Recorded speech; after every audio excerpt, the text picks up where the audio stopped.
Photoshop CS4 এর updation এর মধ্যে অত্যন্ত চমকপ্রদ একটি আপডেটেশন হচ্ছে টাইপ টুল। আমরা আঁকাবাঁকা টাইপিংয়ের জন্য স্টাইল করে লেখার জন্য মূলত আমরা জানি যে অ্যাডোবি ইলাস্ট্রেটর অত্যন্ত কমফোর্টেবল, কিন্তু ফটোশপ CS4এও শুধু 4 না, এটি মূলত CS2 থেকেই শুরু হয়েছে, কিন্তু 2 এর আগে ছিল না।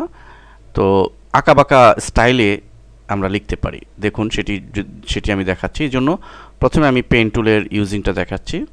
পেন টুল দিয়ে একটু আঁকাবাঁকা লিখবো। সাপোজ আমি এভাবে ড্র্যাগ করে এরকম একটা লেখা লিখবো, অল্টার চেপে।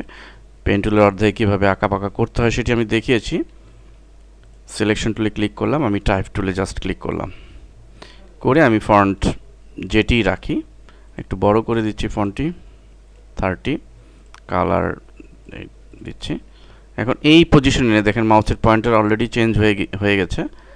ঠিক যখন মাউসের পয়েন্টার এরকম হবে, জাস্ট এরকম, এখন আমি লিখছি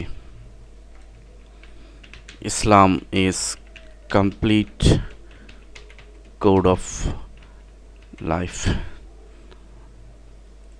ওকে, তো লক্ষ্য করুন এভাবে আমরা কিন্তু ফটোশপের, তো দেখুন আঁকাবাঁকা লেখা আমরা লিখতে পারছি। তো এরকমভাবে আমরা ফটোশপের এই লেটেস্ট ভার্সনগুলোর এই আপডেট সুবিধাগুলো নিয়ে আমাদের ডিজাইনের কাজকে আরও সুন্দরভাবে উপস্থাপন করতে পারি।